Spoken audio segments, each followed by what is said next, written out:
dark out, but one of the guys at work organized for me to get a ride along. So I'm gonna get a ride along in like this harvester thing that tops and lifts the beets all in one. It's called the Ropa Tiger. My ride is just here, so I gotta go. Bye. There it is. The headlights are coming my way. That is my ride en route. Dun dun dun. That thing is huge.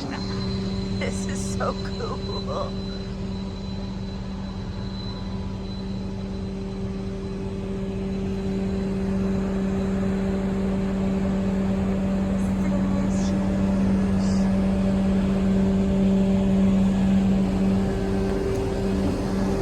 Tiger 5.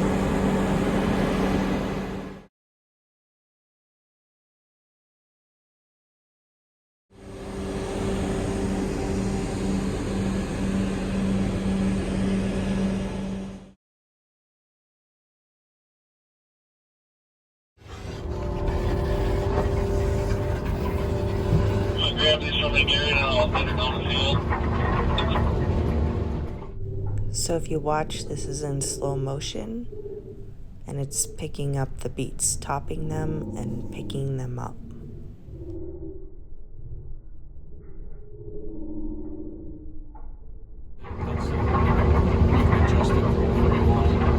So then it's more like the scalper instead of the little beater thing. Yep. Which the holders have the rubber. Okay, so now we have a cart that's pulled up, and we're loading all of the beets from the tank of our machine into the cart so they can be piled. And then the tank of our machine, that's our tank. So that auger is what moves the beets. We have 2 separate holding tanks. So this screen, they can monitor things. There's a camera closer to ground level.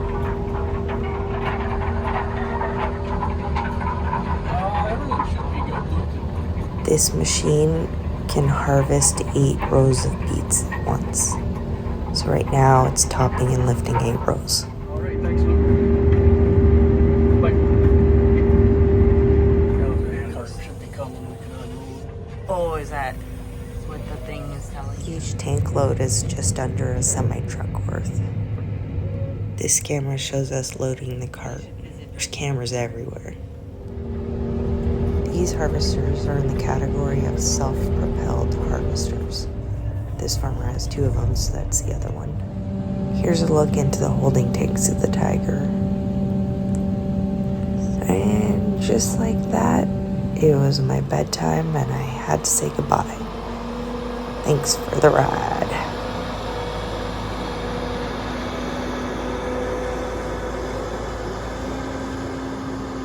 Ain't nobody got time for that. Get! Oh my God. Ugh. Okay. Come on. Bambi, get out of here. That was so cool. I am so exhausted though. It's 9 o'clock. It is past my bedtime. I have to be up around 4, but so worth it. That was fun.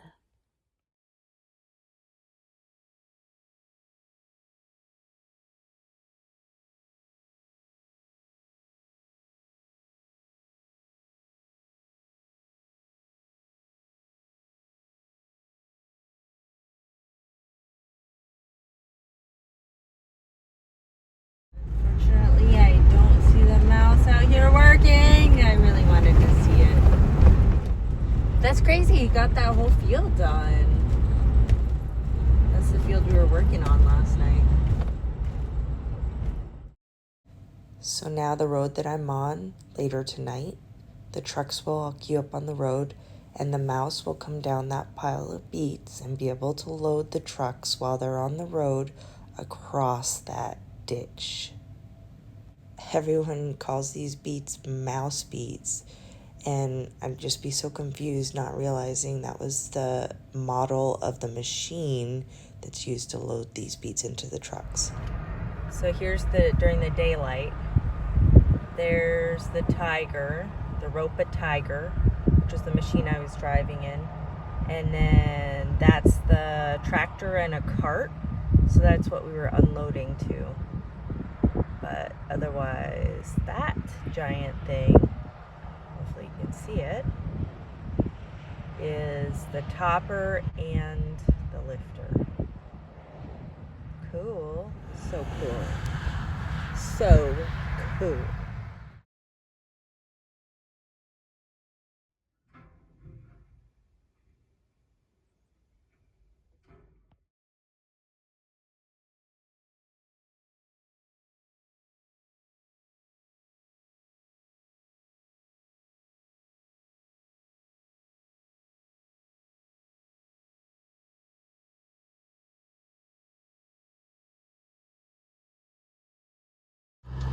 I think that truck is going to get loaded right now. I might be at the wrong angle for that.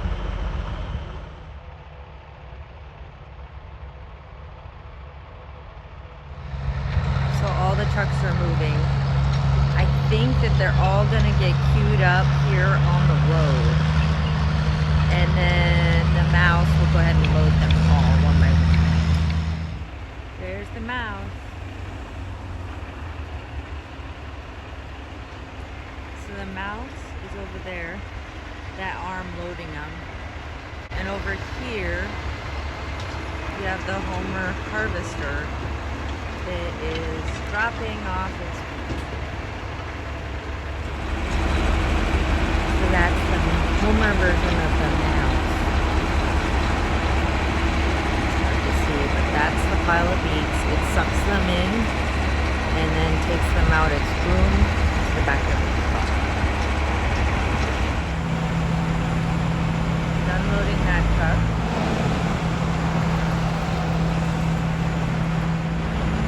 So it's repositioned.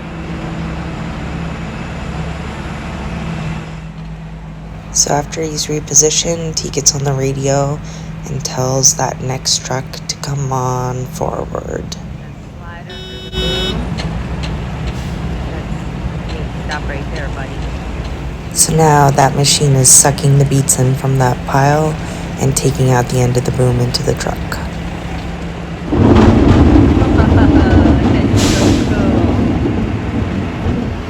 And then the next truck gets in line. There's kind of trucks all over the place. There's trucks getting loaded, trucks waiting to be loaded, trucks in the field dumping their dirt before they get in line. Just kind of trucks everywhere in the queue.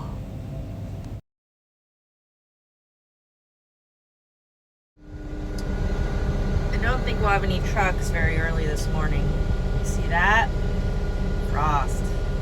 Okay, I'm super excited. I had mentioned to the women that work in our scale house, that I really wanted to ride in a mouse, and I got to ride in the tiger. But the mouse has been elusive, and they talked to a driver who talked to the farmer who said I can come out and ride in their mouse. So I'm going to do that right after work. They told me where the field was and the guy that's operating the mouse, and they said, come on out.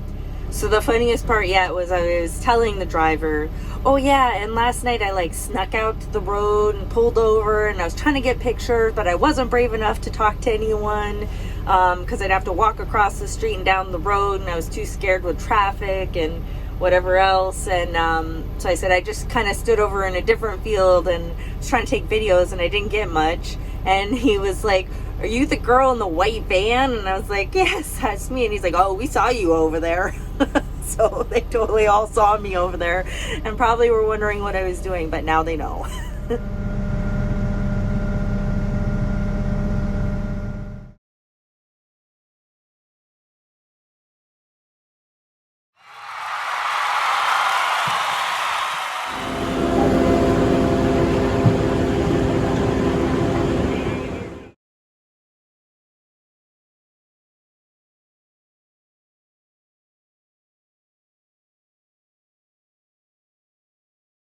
So here you can see the beets come from the tank in the machine, go up a system of conveyors and out the end of the boom, and can load the truck across the ditch. has a bunch of teeth on it, so it lifts them up. The one behind it has a bunch of gaps in it, so that it cleans the teeth every time it goes around, which makes a really good round trap.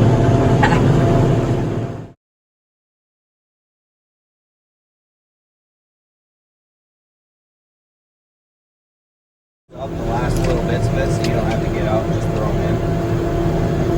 It's like a reverse claw game.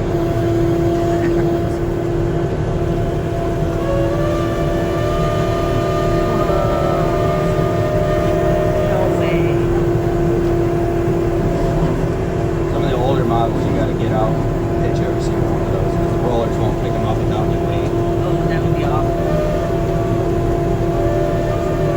Beats the early 1900s of picking every one and cutting the head off, throwing it in a wagon.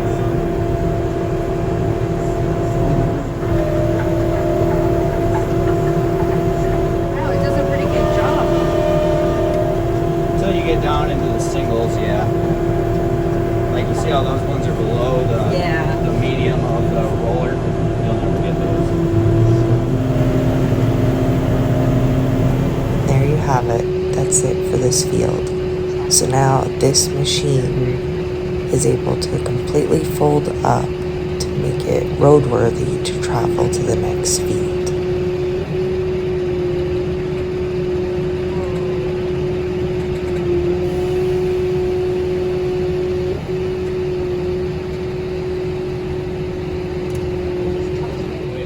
And like you move your boom to the left, this thing feels like it's gonna roll right over. Really? Oh yeah, it's sketchy.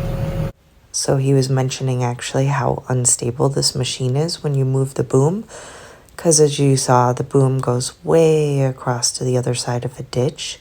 So there's a big counterweight on the other side of this machine to keep it from tipping over.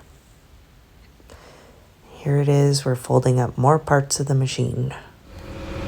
That right there is the counterweight that he's folding up.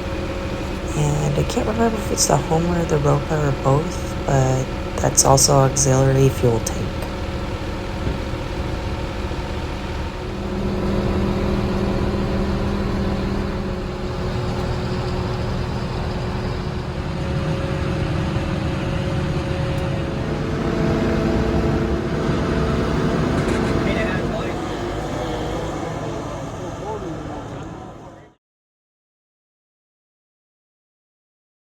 So the next night, someone calls me to tell me where I can find a mouse loading beets.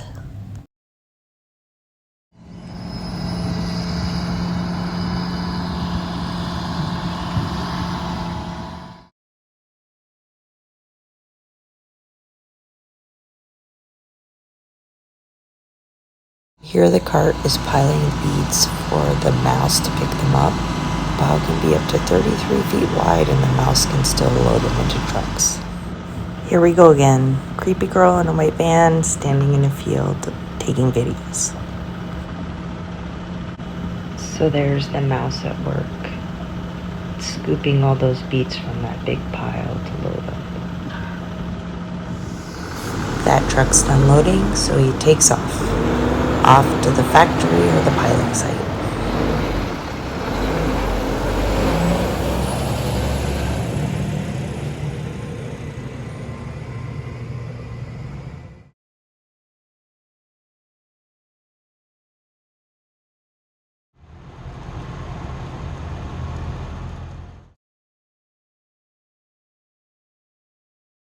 We can run the machine a lot harder, so you don't have to clean them up as good because they're getting cleaned anyway. So we can really push it.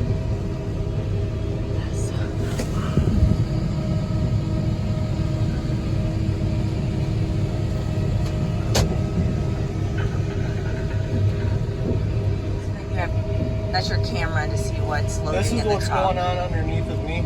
So underneath the header, where that cone's moving back and forth, that's directly under the cone. So it tells me how deep my header's diving. So if I'm too deep, I'll see it'll make a big rut on each side. So you can see the kind of the V. Yeah. That's the rubber on the front of the cone. That's about perfect. So the mouse isn't working really hard, but I'm not leaving beats. Oh, right. So if you see a bunch of beads, Yeah, you need to go down a little bit more. Yep, keep driving it down. And these are all the speeds of everything, so I can go through, and this is your pickup rolls. So that's what brings them into the header. And they call these your conveyor rolls, what pushes it to the side, and that's what brings it in, your pinch roll. So that each roll is set different, so I can change speeds on everything. That's what the conveyor coming up is. That's fast. That's running only about half speed. So I can go. And then that's your reclean. That's the one in the very back that's got more rolls it spins. So after it comes here, it's going to drop into another set of rolls, and the rolls spin them to the back of the conveyor, which takes it up into the truck. You have it set in auto, and it Yep. just creeps along. This is my cruise control here, so I'm running 37%. So I can crank that way up to whatever speed I want. So the higher you go, though, if you want the beets more cleaner, it doesn't do as good as job. But going to a pilot doesn't much matter. We want to push by slowing your speed down. The less beets are going to come in, the less volume, and the more the beets are going to roll. So my axle's going across, so it's actually going to push me that way, but the whole machine will twist in half like that. Oh, weird. So the front tires will remain the same, Yeah. but the whole back end of the machine will shift over by probably 10 feet. Oh, that much? Yep, so I can reach ditches 40 feet wide.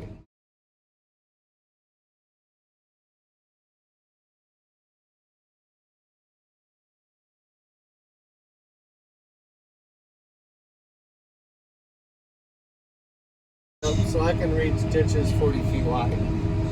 So when you get that big reach and everything's over here, Yeah. you'll feel yourself you'll start to tip because there's so much weight on your boom. Yeah. And if your fuel tank gets low, it feels like you're going to turn my boom off. And whenever I do that, I always have to push on this button, which makes it really hard to load a truck and try and finish it. So I just turn around and I'll screw it up.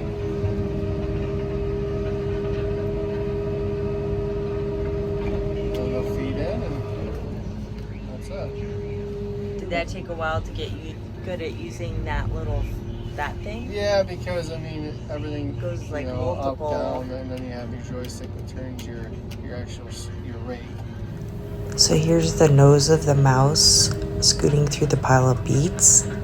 I guess he called it the cone. So the camera shot earlier was from underneath that cone.